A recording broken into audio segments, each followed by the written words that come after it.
এবার তুমি বলো, বানি ইসরাইলরা তোমাদের চাইতে সম্মানী ছিল না বানি ইসরাইলদের চাইতে তোমরা বেশি সম্মানী? বুঝা গেল যে বানি ইসরাইলদের চাইতে আমরা আল্লাহ রাব্বুল আলামিন বেশি সম্মানী করেছিলেন। শেষের অংশটুকু কেন নিলাম একটি মাত্র কথা বলার জন্য। সেটা হলো এই, যে রাত্রিতে কিফিল মারা গেল সেই রাত্রিতেই কিফিলের ঘরের দরজাতে আল্লাহ রাব্বুল আলামিনের পক্ষ থেকে কোন লেখক এসে লিখে দিয়ে গেল, আল কিফিলু মাগফুরুন লাহু। এর মানে কি? কিফিলকে আল্লাহ রাব্বুল আলামিন ক্ষমা করে দিয়েছেন, কিফিলকে আল্লাহ রাব্বুল আলামিন তার যাবতীয় গুনাহ মাফ করে দিয়েছেন। যদি এই কথাটা গেটে লেখা থাকে তো যত মানুষ দেখতে আসে সবাই দেখে আর বলে কিফিলকে মাটি দিব না, মনে মনে ভাবছিলাম, কিন্তু কিফিলকে মাটি দিতে হবে কেন? যে আল্লাহ তাআলা মাফ করেছেন। আপনি এলেন, আপনার তোলার লোক এলো, তারাও দেখে গেল কিফিল মারা গেছে, আপনিও বলছেন আর তারাও বলছে কিফিলের জানাজায় আসতাম না, কিন্তু যখন আল্লাহ রাব্বুল আলামিন তাকে মাফ করে দিয়েছে তখন তার জানাজায় আসতেই হবে। ইমাম তিরমিজি হাদিসটা বর্ণনা করার পরে বলছেন হাজা হাদিসুন হাসানুন, হাদিসটা ভালো, সুন্দর। আমি আপনাকে একটা হাদিস শোনালাম, কিসের? মাওয়ায়েজ।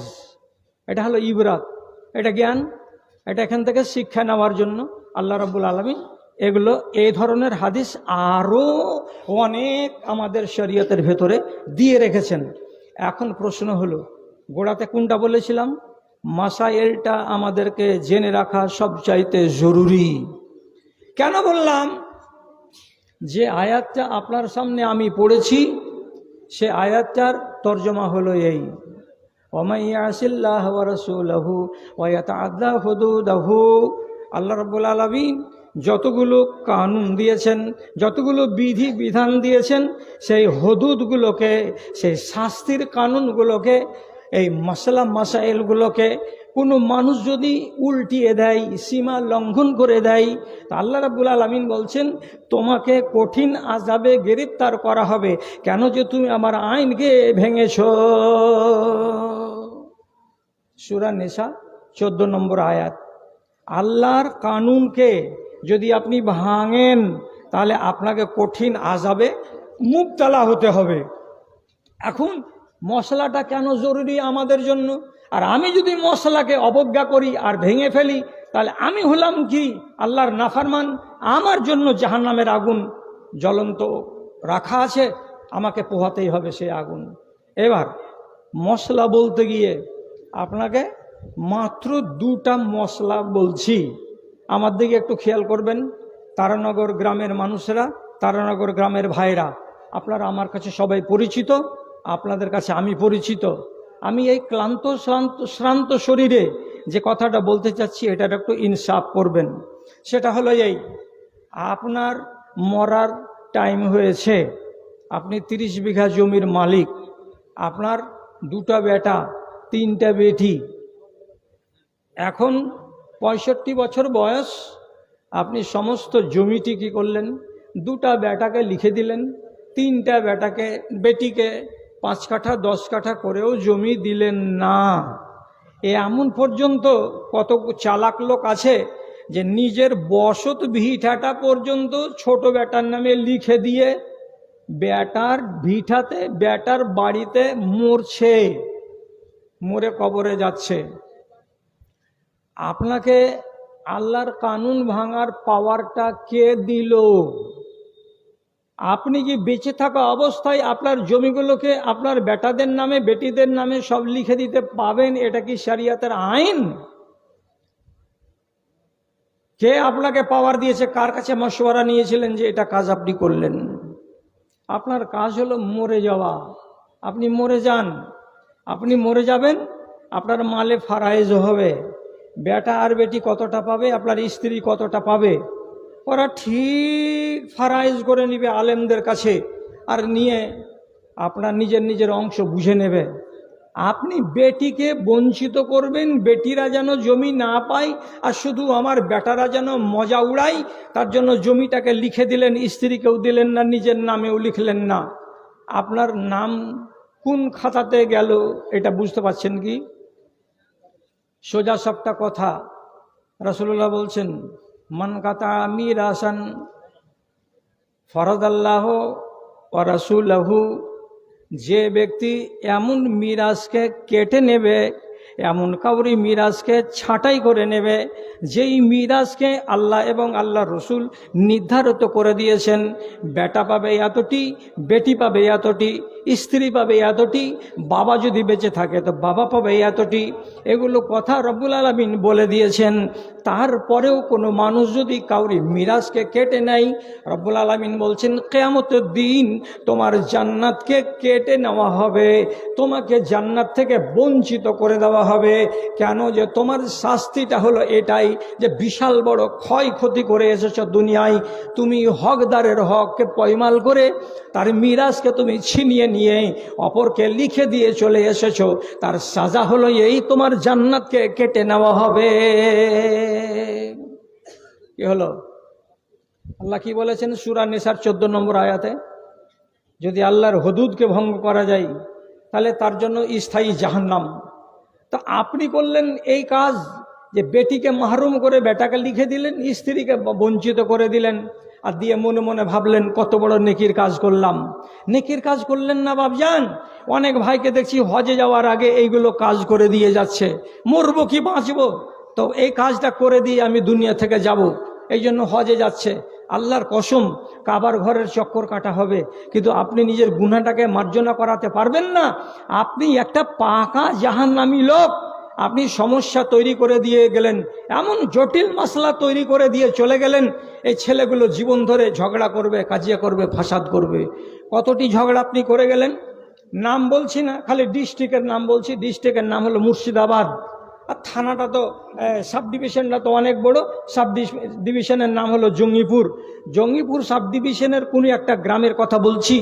পুরুষ করলো কি, 8 বিঘা জমি তার 2 বেটাকে সম্পূর্ণ লিখে দিয়ে মরে গেল। তার মরে যাওয়ার পরে স্ত্রী এবার বলছে আমার কাছে আছে 6 বিঘা জমি, আমি আমার 2টা বেটিকে 3 বিঘা 3 বিঘা করে সম্পূর্ণ দিয়ে দিব। 2 বেটা খড়গহস্ত, মাকে বলছে যদি 1 কাঠা জমি তুই বোনেদেরকে দিয়েছিস তো তোকে কচু কাটা করে দিব। মা বলছে তোর বাবা দিয়ে গেছে তোদের 2 ভাইকে 4 করে 8, আমার মেয়ে দুটোকে একটাও দেয়নি। আমি আমার 6 বিঘা জমির 3 করে 6 বিঘা জমি আমার 2টো মেয়েকে দিয়ে দিব, এত তোদের রাগ কিসের আছে? আমি দিব আমার জমি। যখন দেখলো মাকে রুখতে পারবো না, তখন 2 ভাই নিজের মাকে বাড়ি থেকে পিটিয়ে বের করে দিল। মা পালা করে 1 মাস এই বেটির বাড়ি, 1 মাস ওই বেটির বাড়ি। এ পেয়েছে 3 বিঘা, ও পেয়েছে 3 বিঘা। যদিও মেয়েটা ভুল কাজ করেছে, কিন্তু রাগ তুলতে গিয়ে ভুল করলো কি, মেয়েকে 3 করে দিয়ে দিল। এটা অবশ্যই ভুল করেছে ও, কিন্তু ও দেখতে গেছে টোটাল হিসাব। 4 করে তোর বাপ দিয়েছে আর মেয়েকে বঞ্চিত করেছে, আমি আমার ভাগ থেকে 3 করে দিয়ে দিলাম, দিয়ে তোর বাড়ি ছেড়ে দিলাম। স্বামীর বাড়িতে স্ত্রীর আর ঠাঁই হলো না। নিজের স্তন চুষিয়ে মানুষ করা 2 বেটার কাছে মা ভাত পেল না, বেটির বাড়িতে লাত জুতা খেয়ে খেয়ে দিন কাটাচ্ছে। তাহলে কত বড় সমস্যা তৈরি করে গেছে প্রথম ব্যক্তি, তারপরে সমস্যা তৈরি করলো ভুল করে তার স্ত্রী। আরে স্ত্রী আবার খেসারত দিচ্ছে, কি বলে, ঢের হয়ে গেছে বেটার কাছে, ঢের হয়ে গেছে জামাইয়ের কাছে, না এখানে সুখ না ওখানে সুখ। এমন অশান্তি কেন করতে যাচ্ছেন আপনারা? 2 নম্বর সমস্যা হলো এই, রাগ করিয়েন না কোনো বাপ কোনো ভাই আমার, আপনি মশলা সৃষ্টি করবেন না, যেটা আল্লাহ তাআলা ফয়সালা করে দিয়ে গেছেন তাকে ভাঙার চেষ্টা করবেন না।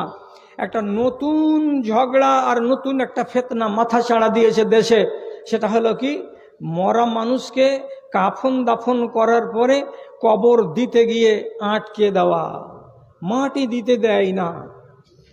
আমি গ্রামের নাম বলবো না, আমার ধরে নেন মালদা জেলার কোনো এক গ্রামের কথা, 48 ঘন্টা ধরে মরা মানুষকে কাফন পরিয়ে খাটলিতে শুইয়ে রাখলো। 2 বেটি আর 2 জামাই, এদিকে 3 বেটা একই বাড়িতে আছে মরার দিন। এরা বেটিরা বলছে বাপকে মাটি দিতে দিব না। কেন দিবে না? ওই যে PW পজিশনে 11টি দোকান, লক্ষ লক্ষ টাকার সম্পত্তি, দু ভাইকে বাপ দিয়ে দিয়েছে, আমাদের কিছুই দেয়নি। এবং আরও তুঁতের বাগান আছে, তুঁতের বাগান যেগুলো পলুতে খায়, রেশমের চাষে লাগে, তুঁতের বাগান আছে 12 বিঘা। বাপ সম্পন্ন 2 বেটাকে দিয়ে দিয়েছে, আমরা 3 বোনকে একটুও দেয়নি। আজকে বাপকে আমরা মাটি দিতে দিব না, আটকে নিয়ে বসে আছে। 26 ঘন্টা যখন হলো, প্রশাসনের লোক এলো, আসার পরে বল প্রয়োগ করে বলল পরিবেশ দূষণ হবে, মরা মানুষকে হয় আপনি মাটি দিয়ে দেন, আর নয় হিন্দু হতে গেলে তাকে জ্বালিয়ে দিতে হবে, বাইরে রাখা চলবে না। এরা বলল জীবন দিয়ে দিব, তথাপি লাশ দেব না। কেন যে এত কোটি টাকার সম্পত্তি আমরা বঞ্চিত হব, তুমি ফয়সালা করে দাও। শেষে প্রশাসন বলল তোমরা ঝগড়া মিটাও, কিন্তু লাশটা যেন সরে না যায় তার ব্যবস্থা করো। এত বড় বড় 8টা বরফের চাই কিনে আনলো, সঙ্গে সঙ্গে বাজার থেকে এনে ডানে আর বামে আর তলাতে এই মরা মানুষটাকে কাফন সহ বরফের কবরের ভিতরে বা চায়ের ভেতরে রেখে দিয়ে, আইসক্রিমের মধ্যে রেখে দিয়ে বলছে থাকবে যদি 3 মাস রাখতে হয় তবুও, কিন্তু জমি না হলে বাপকে মাটির মুখ দেখতে দেব না।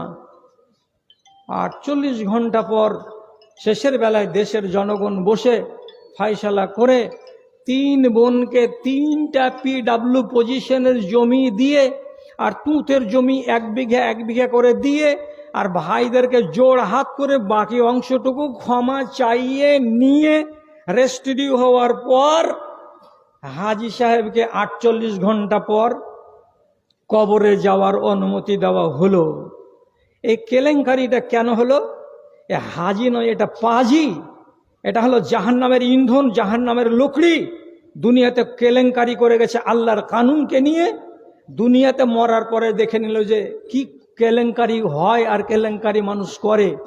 1টা 2টা ঘটনা নয়, সেখানে মাথা চাড়া দিয়েছে, এইভাবে আওয়াজ উঠে গেছে কি তুই জমি দিবি না, মরবি সেদিন বুঝতে পারবি, তোর মরা ট্যাঙ্কে কেটে নিয়ে এসে আমার কানটাতে মাটি দিব, এইটা আমার বাপের ভাগ পেয়েছি আমি। আর এক বোন করবে কি তোর মাথা কেটে নিয়ে এসে নিজের বাড়ির কানটাতে মাটি দিবে, বলবে আমার বাপের জমি পাইনি, আমার বাপের মরা মাথাকে নিয়ে আমার বাড়ির কানটাতে মাটি দিয়েছি, তাও আমার জানে সবুর হবে। এই ফিতনাগুলো দিনে দিন বাড়লো কেন? আপনি মশলা সৃষ্টি করছেন বলে এটা হচ্ছে। খবরদার, জোড়হাত করে বলছি, আমাদের জালসা 12:30টার উপরে যাবে না, এটা আগে থেকে করা আছে ফয়সালা। আর আমি দুর্বল মানুষ, অসময়ে কথা বলতে গিয়ে নিজের ছন্দটাকে কাটিয়ে দিয়ে গল্প করে করে ওয়াজ করে সময় কাটাচ্ছি, আপনারাও আমাকে মাপ দেবেন। তাহলে এটা কেন হচ্ছে? আপনি আল্লাহর কানুনকে ভাঙছেন বলে। আর একটা কানুন বলে দিই, তাহলে আমাদের টাইম হয়ে যাবে আর আপনারা ছুটি পেয়ে যাবেন। সেটা হলো এই, খেয়াল করুন কথার দিকে। হাওয়াজিনের যুদ্ধের দিন সাহাবায়ে কেরাম অনেক মাল, ধন, টাকা পয়সা, উট, ছাগল, ভেড়া, মবেশি, জানোয়ার, গানিমাতের মাল পেয়েছিলেন। এবং অনেক মেয়ে ছেলে বন্দী হয়েছিল সাহাবীদের হাতে। রাসূল করিম সাল্লাল্লাহু আলাইহি সাল্লাম যুদ্ধের নীতি হিসাবে মহিলাগুলোকে মিলিটারির ভেতরে একটা করে ভাগ করে দিলেন। যুদ্ধলব্ধ মহিলারা যারা দাসী, তারা হচ্ছে মুসলমানদের সম্পত্তি। এবার কথার দিকে খেয়াল করুন, আপনার বাড়িতে আপনার স্ত্রী আছে, এবার যুদ্ধের ময়দান থেকে লন্ডি পাওয়া গেল একটা ভাগে, আপনি লন্ডিকে নিয়ে নিজের খিমাতে বসে আছেন। আপনি নিজে বলেন, আপনার এই ভাগের জিনিস, এটা একটা মেয়ে ছেলে, আপনার হাতখান কি লক করে থাকবে, না আপনার মুখটা লক করে থাকবে, চুপচাপ থাকবে, না আপনার মনটা সুরসুর করবে, না চুপচাপ থাকবে? আপনার মন যে আমার জিনিসকে আমি ব্যবহার করব। এইবার ব্যবহার যে করবে নিজের ধন বলে, তা আপনি তো মনে মনে ভাবছেন যে হ্যাঁ তো ঠিকই তো, ব্যবহার তো করবে, কিন্তু এইখানে একটা বিপত্তি আছে, বাধা আছে। বাধাটা কি? তখন নবীজি বলছেন, লা ইয়াহিল্লু লিইমরিন মুসলিমিন আও মুমিনিন আন ইয়াসকিয়া মাআহু ফি সাবিইন আও কামা ক্বালা নবী সাল্লাল্লাহু আলাইহি সাল্লাম। কোনো একজন মুসলমানের জায়েজ নয় যে এমন একটা বেটি ছেলে যাকে সে যুদ্ধের মাঠ থেকে কুড়িয়ে এনেছে বা ভাগে পেয়েছে লন্ডি হিসাবে, ওই মেয়ে ছেলেটির সাথে শারীরিক সম্পর্ক কায়েম করে। আরবি ভাষাটা হলো এই, তুমি ওই মহিলার জমিতে সেচ দিতে যেও না, মহিলার জমিতে পানি দিতে যেও না, সেচ দিতে যেও না, বীজ ফেলতে যেও না, তার মানে সহবাস করিও না। কতক্ষণ পর্যন্ত? হাত্তা ইয়াস্তাবরাহা। কেন যাব না? কেন যাবে না? যেহেতু আজকে বেলা 10টার সময় মেয়ে ছেলেটি বন্দী হয়েছে, আর 12টার সময় তোমার মালিকানাতে এসেছে। গত রাত্রিতে এই মেয়ে ছেলেটি তার স্বামীর কাছে ছিল, তার স্বামী তার সঙ্গে মেলামেশা করেছে, এটা ছিল তার হালাল জমি, এটা তার হালাল সম্পত্তি। আল্লাহ রাব্বুল আলামিন মেয়ে ছেলেদেরকে কি বলেছেন? জমি বলেছেন, ভূমি বলেছেন, এবং সেই ভূমিকে আপনাকে এবং তার স্বামীটাকে নিজের মতো করে সেচ দিতে বলেছেন, নিজের মতো করে চাষাবাদ করতে বলেছেন। অতএব এই জমিটাতে তার স্বামীর বীজ দেয়া আছে, হতে পারে এই পেটের ভেতরে তার রেহেমে তার স্বামীর বাচ্চা পালিত হচ্ছে, 1 মাসেরও হতে পারে, 2 মাসেরও হতে পারে। অতএব পরের জমিতে সেচ দেওয়াটা হারাম করেছেন আল্লাহ তাআলা। এই জন্য তোমাদেরকে অপেক্ষা করতে হবে। কতক্ষণ পর্যন্ত? এই মহিলার সঙ্গে মেলামেশা করা যাবে না যতক্ষণ পর্যন্ত এই মহিলার একটা মাসিক না হয়ে যায়, একটা মাসিক না হয়ে যায়। মাসিক হলে কি হবে? শতকরা 60টা বেটা ছেলে আমাদের দেশের, এরা 14 আনা গজুয়া, কিছু বুঝে না।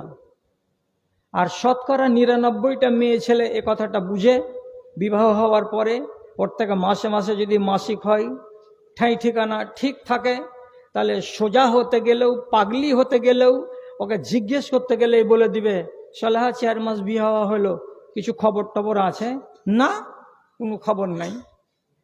যদি নিজস্ব লোক, কাজকার লোক বলে, নাটে একটু পেটটাকে চেপে চেপে দেখ, হ্যাঁ ওগুলা কথা বকতে এসছিস, এটা 8 দিন হলো আমার ঋতু হওয়া। এর মানে কি? আমার 8 দিন হলো ঋতু হওয়া, এর মানে এটা হলো এই, কোনো মহিলার যদি ঋতু হয়, মাসিক হয়, তাহলে জেনে নিতে হবে এর পেটের রেহেমটা পাক পরিষ্কার আছে, ছেলেপিলা নাই। আর কোনো মায়ের পেটে বাচ্চা যদি কারার পেয়ে যায়, তাহলে আর মাসিক হবে না, মাসিক বন্ধ। এটা একটা সোজা সাপটা বেটি ছেলেও জানে। 3 মাস থেকে আমার মাসিক হয় না, এর মানে কি? 3 মাস হয়ে গেল আমার পেটে বাচ্চা আসা। তাহলে পেটটা পরিষ্কার আছে না পরিষ্কার নাই, পরের বীজ এতে দেয়া আছে এবং বীজ অঙ্কুরিত হয়ে গেছে না হয়নি, এটা জানার উপায়টা কি? জানার একমাত্র উপায় হচ্ছে মেয়ে ছেলের ঋতু হওয়া। নবীজি কি বললেন? যতক্ষণ পর্যন্ত এই মেয়ে ছেলেটি তোমার বাড়ি যাওয়ার পরে একটা ঋতু না হয়ে যাবে, যদি ঋতু হয়ে যায় তাহলে জানতে হবে তার পেট পরিষ্কার আছে, তুমি তার সঙ্গে সহবাস করতে পারবে। আর মেয়ে ছেলেটি যদি ঋতু না আসে, তার মানে তার পেটে যদি বাচ্চা থাকে, তাহলে তোমার তার সাথে সহবাস করা চলবে না। তাহলে এটা হলো আল্লাহ রাব্বুল আলামিনের দেয়া কানুন। আমার নবী বলেছেন, লা ইয়াসকিয়া আহাদুকুম যারা মাআহু যারা আখিহি, কোন মানুষ যেন তার নিজের ভাইয়ের জমিতে পানি না দেয়, সেচ না দেয়, বীজ না ফেলতে যায়। এটা হলো মেন হাদিস, মুখ্য হাদিস। এবার মাত্র কয়টা মিনিট টাইম আছে? আচ্ছা আচ্ছা, ঠিক আছে ঠিক আছে। তো কটা কথা আর বলে দিই আপনাকে টাইমের মধ্যেই। তাহলে এই একটা স্ত্রী লোক, একটা লোকের স্ত্রী বাড়িতে আছে বহাল তবিয়াতে, 2টা বাচ্চার মা। হঠাৎ কি হলো আর না হলো, আপনারা সকালবেলায় খবর পেলেন যে সংগ্রামপুরের একটা বেটা ছেলের সঙ্গে উমুকের বাড়িওয়ালি পালিয়ে গেছে। পালিয়ে গেল তো গেল, কাজী সাহেব ওকে আবার রাতের বেলায় এরকম করে কাগজ বানিয়ে দিয়ে বলছে, মেয়ে ছেলেটি ওতে টিপ সই দিয়ে বলছে, আমি আমার স্বামীটাকে তারানগরের বাড়ি ওই মহবুল হককে আমি তালাক দিয়ে দিলাম। তালাকনামা লেখা হয়ে গেল বেটি ছেলেটার। আর লেখার পরে আধ ঘন্টা পরে ফের কাজী সাহেব বলছে, আজি বিহা করবে না পরে করবে? বলছে এখন হলে তো এখন করে দাও, হবে তো টাকা একটু বেশি লাগবে। 2000 টাকা দিয়ে দিল। তখনকার তখনই যে ছেলেটা ওকে নিয়ে পালিয়ে গেল ওর সাথে বিয়েটা পড়িয়ে দিলে এবার খুশি হয়ে দু ছেলের মাকে নিয়ে ও আপনার ঘর সংসার করছে। আর এখানে জবেদ আলী বলছে কি যে হারে উঠে গেল রে, খুঁজেই পাওয়া যায় না, মার বাড়ি চলে গেল নাকি রে। শেষের বেলায় খবর এলো কি মার বাড়ি যায়নি, অন্য একটা বাসুর খুঁজে নিয়ে এসেছে। এখনই কি করবে? হাসুয়া নিয়ে যাবে যে এই শালা তুই আমার বাড়ি আলীকে কেন বিয়ে করলি? যাবে? আর যাওয়ার ক্ষমতা আছে? এটা তো ভারতবর্ষের কানুনে এটা ক্ষমতা নাই, আপনি যেতে পারবেন না। এবার জিজ্ঞাসাটা হলো এই, একটা হারাম কাজ করতে গিয়ে কতটি জটিলতার সৃষ্টি হলো। এরে গাধা, তুই যে এখান থেকে নিয়ে চলে গেলি একটা বেটি ছেলেকে পালিয়ে, দুই ছেলের মাকে, আর রাতের বেলায় বিয়ে করে নিলি, তো পহিলা নম্বর হারাম খবিসুন নাফস হলোটাকে, সেটা হলো কাজী। এই 3 পয়সার কাজীগুলো প্রত্যেকটা এলাকাতে একটা একটা করে ফুঁকে গেছে। আপনাদের এলাকাতে নাই তো আলহামদুলিল্লাহ, আমাদের এলাকাতে গ্রামে গ্রামে একটা করে কাজী এরকম ফুঁকে গেছে। আপনি 10টাতে তালাক করিয়ে নিন, 11টাতে বিয়ে পড়িয়ে দিয়ে স্বামী স্ত্রী বানিয়ে আপনাকে দিব্যি বাড়ি পৌঁছে দিবে, অসুবিধা হবে না। কত বড় খাবিসের বাচ্চা এইটা, যে ওর ইদ্যত আছে না নাই দেখার বিষয় নয়। মেয়ে ছেলেটির পেটে বাচ্চা আছে আগলা স্বামীর না নাই এটা দেখার বিষয় নয়। বিয়ে করে নিল, হালাল হারাম দেখলো না, এবার ওর সঙ্গে ওর সহবাস শুরু হলো। 7 মাসের মাথায় বাচ্চা পয়দা হয়ে গেল। দুজনই তখন গাল ফুলাফুলি করে বলছে তোর সাথে আমার বিয়ে করা তো মোট 7 মাস হলো, তো 7 মাসে ছেলে কেমন করে হয়? মেয়ের লোকটা তখন বলছে কি যে ও আমি 7 মাস 7 মাস জানি না, তোর গহিলে হয়েছে ছেলে তরি। বলছে গহিলে হয়েছে তার লাগে ছেলে তরি, এটা কোথায় পালি? বলছে মাওলানারা কয়েছে বাচ্চা যে গহিল হবে ওই গহিলের মালিকের বাচ্চা, তোর বাড়িতে ছেলে হওয়ালছি ছেলে তরি, বেশি টিয়ারপু করবি না। বলছে 7 মাসে তো ছেলে হয় না, 6 মাসে হয়। তখন শরীয়ত দেখিয়ে দিল যে 6 মাসে ছেলে হতে গেলেও মেনে নিতে হবে বাপকে। আরে বিয়ে কুফের বেটা, যখন বিয়েটা করলি মেয়ে ছেলেটা ঋতু হলো কি হলো না তা দেখতে গেলি না, আর পরের বীজ ফেলা আছে আর বীজ অঙ্কুরিত হয়ে গেছে, আর তুই নিজের স্ত্রী করে ওকে ব্যবহার করলি, আর 7 মাসের মাথাতে বাচ্চা পয়দা হয়ে গেল। এ বাচ্চাটাকে সালে বেড় দিয়ে উহু চুহু করে গালে গালে চুমা দিছিস, ওরে হাত ধন রে আল্লাহ রে, এটা তোর ধনটা কার? তোর মতো বেকুব বলে এই কাজ, আর ওই মহিলা গর্ধবী বলে এই কাজ, আরে কাজী সাহেব নালায়েকের বাচ্চা বলে এই কাজ। তারা একটা মানুষ, একজন লোক ইদ্যতকে পাত্তা দিল না, বিয়ে করে নিল। মহিলা নিজের পেটের খবর দিল না, বিয়ে করে নিল। কাজী সাহেব ব্যবস্থা নিল না, বিয়ে করিয়ে দিল। তাহলে আপনারা যদি আল্লাহর কানুনকে এইভাবে বুড়ো আঙুল দেখাবেন আর দেখিয়ে নিজের মতো করে শরিয়ত চালাবেন, তাহলে আয়াতটাতে কি বলা হলো 14 নম্বর আয়াতে, ওমা ইয়াতাআদ্দা হুদুদ আল্লাহে, যে ব্যক্তি আল্লাহর কানুনকে ভাঙবে, ভেঙে দিয়ে দুনিয়াতে বেঁচে থাকবে, লাহু জাহান্নামা খালেদান ফিহা, অনাদি অনন্ত কাল ধরে জাহান্নামের আগুনে জ্বলতে হবে। আপনি খেলা পেয়ে নিয়েছেন। অতএব আপনাকে গোড়াতে বলেছিলাম 3টা কথা, ফজিলতকে নিয়ে বেঁচে থাকুন। আপনাকে আমি আহলান সাহলান বলছি, কোন দোয়াতে কি সওয়াব ভালো, কিন্তু মাসাইলকে নিয়ে ছলচতুরি করবেন না। যখনই দেখবেন সন্দেহ হচ্ছে ওলামায়ে দ্বীনের কাছে রুজু করবেন, আর যেটা বাস্তব সেটার উপরে আমল করবেন। নিজে থেকে মশলাকে কাঁধের উপরে চাপিয়ে দিয়ে জটিলতা সৃষ্টি করবেন না, আর জটিলতাকে সৃষ্টি করে আপনি নিজে কলঙ্কিত হবেন না, আর আমার সমাজকে কলঙ্কিত করবেন না। আল্লাহ আপনাদের রেহাই দেয় আর আমাদেরকে হেফাজত করে। হাজারোটা দেখতে পেলাম এইভাবে পালিয়ে বিয়ে করার পর 3 মাস পরে আবার পুরাতন স্বামীর কাছে ফিরে আসতে চাইছে। তখন পুরাতন স্বামী বলছে মাওলানাকে ফোন করে, হাজি মাদানী সাহেব কি করা যাবে জি? তা আতাউর রহমান সাহেব বলছে কি হয়েছে? যে তো 2 মাস আগে পালিয়ে এসেছিল, এসে অমুক জায়গাতে বিয়ে হলো, এখন ফের ঘুরে আমার কাছে আসতে চাইছে। তা আসতে পাওয়া যাবে, আনা যাবে? তো বর্তমান জমানার মশলা এত টেঁড়া যে আমাদের মগজগুলো এদিক দিয়ে না ঘুরে এদিক দিয়ে ঘুরছে, উল্টো দিকে ঘুরছে। ইসলামী শরিয়াত হলে ওই বেটি ছেলেটাকে নিয়ে কোমর পর্যন্ত গেঁড়ে রজম করে দেওয়া হতো, কোনো ঝামেলাই থাকতো না। কিন্তু এটা ইসলামী দেশ নয়। ও পালিয়ে গেছে, 3 মাস পরে আবার বাড়িতে চলে আসছে স্বামী তখন বেহায়া বলছে একে আমার বিয়ে করে চলবে জি মাওলানা, 3 মাস যে পরের বাড়ি বিয়ে করে থাকলো। তো মশলাটা বড় জটিল হতে গেল। সোজা কথা হলো এই, 3 মাস কেনা যদি 6 মাসও থাকে পরের বাড়িতে, এই পালিয়ে শুধু ব্যভিচার করেছে, আজ্ঞার স্বামীর বিবাহ ভঙ্গ হয়নি, তোমার বাড়ি এলে তোমার হয়েই আছে। তোমার রুচে তো এই কুলাঙ্গারকে নিয়ে করে খাও, আর তোমার যদি না রুচে তো 2 লাত মেরে একে ঘাটা দেখাও যে অন্য বাছুর দেখে নেগা। কিন্তু করা যায়টা কি? সমস্যাটা তৈরি করছেটা কি? কে? আমরাই তৈরি করছি, আমাদের সমাজ তৈরি করছে। যা কার কথা বাড়াবো না। 3খানা জিনিস আজকে 1 ঘন্টার আলোচনায় আপনাদের সামনে রাখলাম। বেশিরভাগ আমাদের সামনে যেন এই কথাটা থাকে, আল্লাহর হুদুদ যেন আমার দ্বারাই পয়মাল না হয়, আর আমি যেন অসভ্য কাজ না করি, আর আমি গুনাহগার হয়ে না মরি। এটা হলো আজকের মতো শেষ কথা। আর শেষের বেলায় আপনাদের মতো ভাইগুলোর কাছে আরজি জানাচ্ছি, 2টা মিনিট থামিয়েন। সভাপতি ভাই শেষ ঘোষণাটা দিয়ে দিবেন, দিয়ে আপনাদেরকে বিদায় করবেন। মজলিসটা শেষ হওয়ার দোয়াটা পড়ে 5টা মিনিট আর কষ্ট করতে পারবেন না ভাইরা, এই করিয়েন না, ওইটা কাজ করিয়েন না। 5টা মিনিট সবুর করেন। আর আমার প্রতি যে ভাইগুলোর ভালোবাসা আছে, ওই ভাইগুলোকে একটু আহ্বান করছি, যদি আমার হাতে একটু, আমাকে ছোট ভাই মনে করে হোক আর বড় ভাই মনে করে হোক, 100-500 টাকা যদি কেউ দিতেন, তাহলে আলহামদুলিল্লাহ আমি খুশি হতাম। আর আমিও আল্লাহ তাআলার কাছে একটু দোয়া রাখতাম, আল্লাহ আপনার কল্যাণ করত। তো 100 টাকা থেকে 500 টাকা থেকে যে পারবেন, 5টা মিনিট মাত্র, তারপরে আমার ভাই সভাপতির ভাষণ রাখবেন, আর রাখার পরে আপনাকে ছেড়ে দেবেন। আলহামদুলিল্লাহ আমার বড় ভাই 500 টাকা দিয়ে খাতা খুলে দিয়েছেন। বেশি নয়, 5টা মিনিট, তাড়াতাড়ি করেন। আলহামদুলিল্লাহ, মাশাআল্লাহ, ভাইজান অনেকটি টাকা গুনে দিয়েছেন। সুবহানাল্লাহ, মাশাআল্লাহ, আলহামদুলিল্লাহ। আল্লাহুম্মা সাল্লি আলাইহি আল্লাহুম্মা বারিক আলাইহি। কয়টা আছে ভাই? 10, 5,000 টাকা না? মাশাআল্লাহ, আলহামদুলিল্লাহ, জাযাকাল্লাহ। আমার ভাইজান 10,000 টাকা দান করেছেন। পরওয়ারদিগার আমার ভাই দানকে কবুল করো, আমিন। আরেকজন 500 টাকা, আরেকজন 500 টাকা দান। মাত্র 5 মিনিট, মাত্র 5 মিনিট। একটু দাঁড়িয়ে যাবেন আমার দাদারা।